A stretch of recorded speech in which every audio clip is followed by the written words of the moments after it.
जय हिंद दोस्तों, आपका स्वागत है आपके अपने पसंदीदा चैनल स्टडी एंड अपडेट्स में। जय हिंद दोस्तों, मैं राजकमल आप सभी का स्वागत करता हूं स्टडी एंड अपडेट्स में। और आज के इस वीडियोज़ में सीआरपीएफ ट्रेडमेंट के लिए हम लोग ट्रेड क्वेश्चन करने वाले हैं। और ये आपके 8th प्रैक्टिस सेट का वीडियो है, ठीक है। इससे पहले 7 प्रैक्टिस सेट और क्लासेस के बारे में कहें तो कुल 12-15 क्लासेस हो चुके हैं अभी तक, जिसके लिस्ट का लिंक आपको डिस्क्रिप्शन बॉक्स में दिया गया है, ठीक है। तो चलिए शुरुआत करते हैं। आज का जो टॉपिक है हमारा वह है डिजीज रोग। तो आज के इस वीडियोज में क्या देखने को मिलेगा? आज के इस वीडियोज में आपको डिजीज कैसे होता है, ठीक है, इनके कारक क्या हैं और किस टाइप के होते हैं, ये चीज़ देखने को मिलेगा, ठीक है।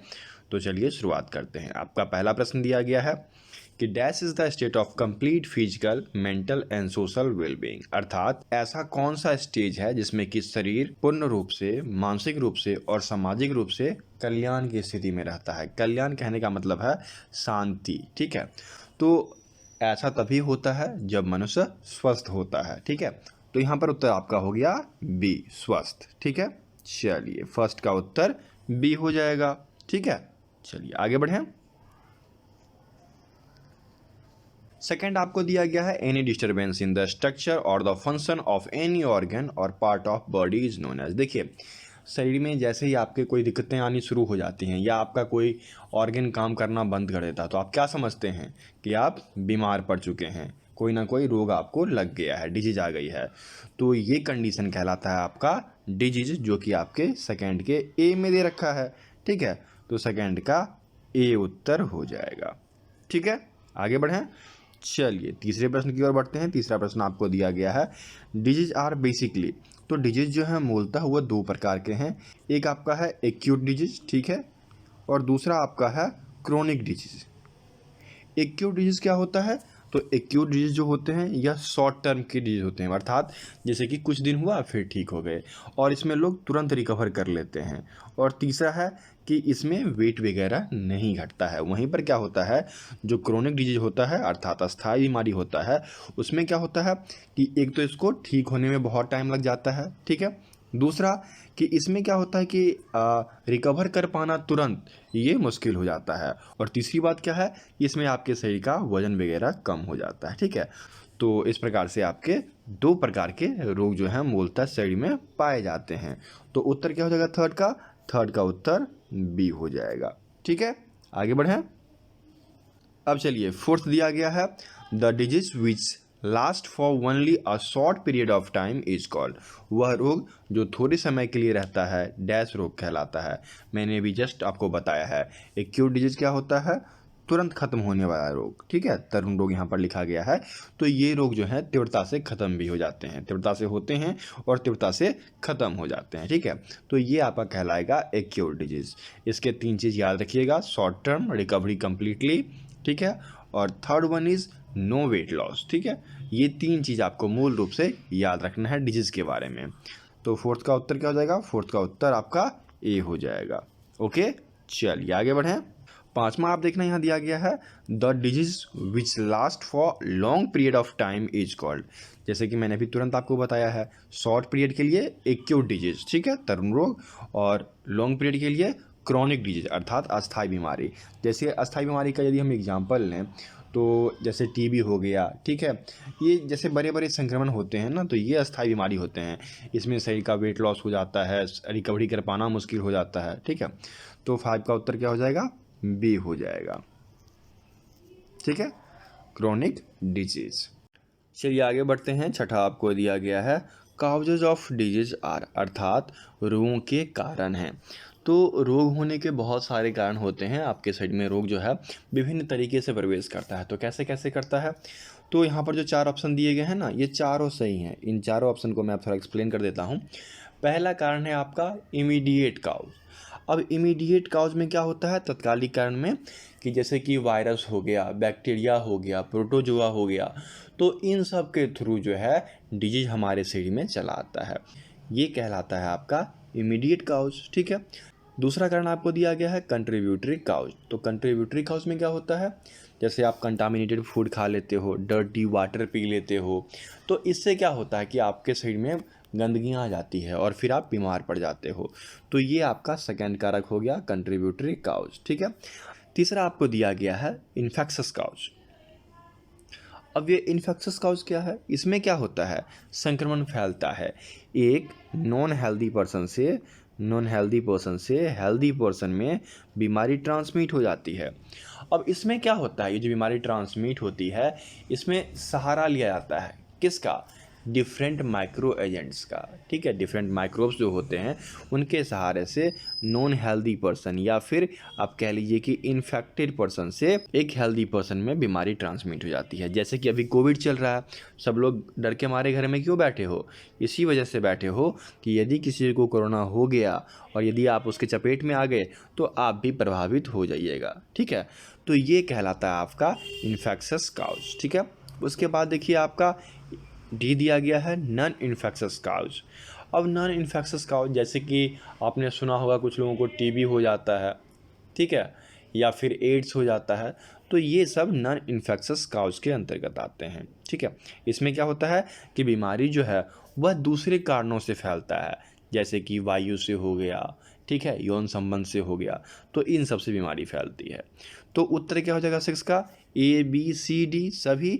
तो ए बी सी डी सभी यहाँ पर आपको 4 में दिया गया है, ठीक है। तो 6 का 4 उत्तर हो गया, ठीक है। आगे बढ़ें, चलिए 7वां आपको दिया गया है dash caused includes the agents like microbe or microorganism to spread the disease from infected person to a healthy person. कहता है कि एक इन्फेक्टेड पर्सन से हेल्दी पर्सन में माइक्रोब्स के थ्रू, ठीक है, विभिन्न रोगाणु के थ्रू या फिर रोग एजेंट के थ्रू बीमारी का ट्रांसफ़र क्या कहलाता है, ये आपका कहलाता है इन्फेक्शस काउज, ठीक है, जो कि आपके सी में दिया गया है। मैंने अभी जस्ट इसकी चर्चा की है कि कैसे कौन सी बीमारी फैलती है, ठीक है। चलिए आगे बढ़ते हैं। 8वां देखिए क्या दिया गया है, 8वां आपको दिया गया है microbes enter our body to spread the disease due to dirty water और कंटामिनेटेड फूड, ठीक है। मैंने अभी जस्ट बताया है यदि आप गंदा पानी पीते हो, ठीक है, यदि सही से खाना नहीं खाते हो, दूषित खाना खाते हो, अनुचित जगह पर रहते हो, अनुचित पोशाक पहनते हो, तो इन सभी से बीमारियां फैलती है और ये बीमारी जो है आपका वह कहलाता है कंट्रीब्यूटरी, ठीक है। कंट्रीब्यूटरी काउज आपके देखिए बी में दिया गया है ना, तो 8 का उत्तर क्या हो जाएगा, बी हो जाएगा, ठीक है। आगे बढ़ें, चलिए 9वां आपको दिया गया है microbes enter our body to spread the disease due to virus bacteria protozoa, this is known as dash caused, ठीक है। जैसे कि बैक्टीरिया से या फिर प्रोटोजोआ से बीमारी फैलती है तो ये क्या हो गया, ये इमीडिएट काउज होता है। जैसे कि कोविड आजकल फैल रहा है ना, एक इन्फेक्शस पर्सन का जो वायरस है यदि दूसरे में प्रवेश कर गया तो दूसरे वाला तुरंत बीमार पड़ जाता है, तो ये इमीडिएट काउज के अंतर्गत आता है जो कि आपके ए में दिया गया है। तो 9 का उत्तर ए हो जाएगा, ठीक है। आगे बढ़ें, चलिए आगे बढ़ते हैं। 10वां आपका दिया गया है insects that can transmit disease to human are referred as. कहा जा रहा है कि मनुष्य को रोग पहुंचाने वाले कीट क्या कहे जाते हैं, वैसे कीट जो रोग को ट्रांसमिट करते हैं वो क्या कहे जाते हैं, तो वो कहे जाते हैं वेक्टर्स, जो कि सी में दिया गया है, ठीक है, वो वेक्टर कहे जाते हैं। तो 10 का सी उत्तर हो गया, ओके। इसलिए हॉस्पिटल में इतनी साफ़ सफाइयाँ क्यों रहती है, क्योंकि वहाँ पर वेक्टर्स जो हैं बीमारियाँ ना फैलाएं, ओके। आगे बढ़ें, चलिए आगे बढ़ते हैं। 11वां आपका दिया गया है the disease which does not spread by contact between infected and healthy person through air and water is called. तो वैसे रोग जो कि हवा और पानी के माध्यम से नहीं फैलते हैं वो कहलाते हैं नॉन इन्फेक्शस डिजीज, ठीक है। तो नॉन इन्फेक्शस आपके बी में दिया गया है, तो 11 का उत्तर क्या हो जाएगा, बी हो जाएगा। अच्छा, नॉन इन्फेक्शस डिजीज के अंतर्गत कौन कौन सा बीमारी आता है, क्या आपको पता है, उसका नाम पता है, जल्दी बताइए। तो नॉन इन्फेक्शस के लिए हम बातचीत करें तो जैसे कि आपका कैंसर हो गया, कैंसर क्या किसी एजेंट से फैलता है, नहीं फैलता है ना, कैंसर हो गया। या फिर दूसरा आप देख लीजिए जेनेटिक प्रॉब्लम जो लोगों में चली आती है, किसी के पिताजी में कोई बीमारी है तो वो बीमारी उनके बच्चों में चली आई, जेनेटिकल प्रॉब्लम, तो ये हवा के थ्रू नहीं फैला, ना ही किसी के कॉन्टैक्ट के थ्रू फैला, ठीक है। तो ये बीमारियां कहलाती है नॉन इन्फेक्शस डिजीज, ठीक है। और भी एग्जांपल लो, जैसे हाई ब्लड प्रेशर में क्या होता है, ये तो मनुष्य का इंटरनल बीमारी है ना, काम करते करते या फिर टेंशन लेकर ब्लड प्रेशर हाई कर लेते हैं। तो ये बीमारियां जो हैं बिना किसी कांटेक्ट, बिना किसी संपर्क में आने से फैलता है, तो वो बीमारी आपका नॉन इन्फेक्शस डिजीज कहलाता है। ठीक है, तो क्वेश्चन नंबर 11 का उत्तर बी हो गया। आगे बढ़ें, चलिए 12 आपका दिया गया है the disease which spread due to the infected by micro organism are called. तो वैसे रोग जो कि माइक्रो ऑर्गेनिज्म के द्वारा फैलाए जाते हैं क्या कहलाते हैं? इन्फेक्शस डिजीज कहलाते हैं। ठीक है, अब देखिए इन्फेक्शस डिजीज में कौन कौन आएंगे? इन्फेक्शस डिजीज में आपके टीबी आ गए, एड्स आ गए, कोविड आ गया। ठीक है, तो ये सब आपका जो है इन्फेक्शस डिजीज कहलाता है। तो 12 का उत्तर क्या हो जाएगा?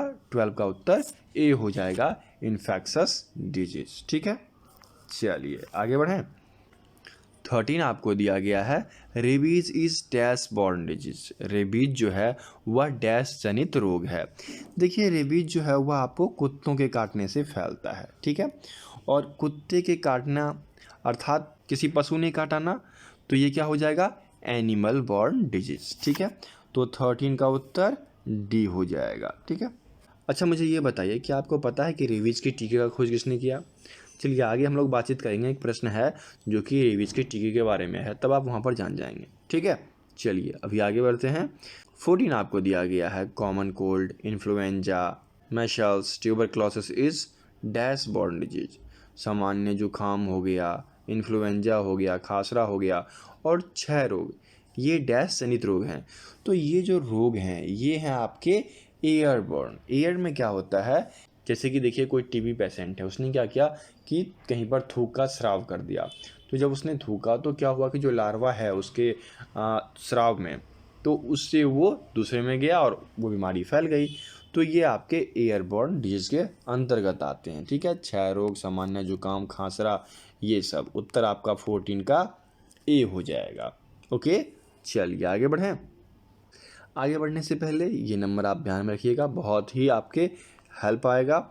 यदि आपको किसी प्रकार की दिक्कतें आ रही हैं तो आप हमें बता सकते हैं। ठीक है, और मॉक टेस्ट वगैरह का लिंक आपको डिस्क्रिप्शन बॉक्स में दिया रहता है, तो प्लीज़ वहाँ चले जाएं। चलिए आगे बढ़ें।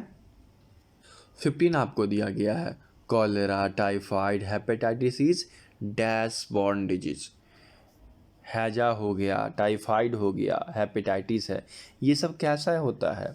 तो ये सब जो है यह वाटर, जल से निकलता है। यदि पानी खराब पीते हैं, दूषित पानी पीते हैं, तो हैजा वगैरह, टाइफाइड वगैरह फैल जाता है। ठीक है, तो ये आपका हो गया 15 का बी, वाटर बॉर्न डिजीजेज। ठीक है, चलिए आगे बढ़ें। आप सभी जानते होंगे 1 दिसंबर को एड्स दिवस मनाते हैं ना आप लोग, है ना? तो एड्स हो गया, सिफिलिस हो गया, ये सब बीमारी कैसे फैलती है?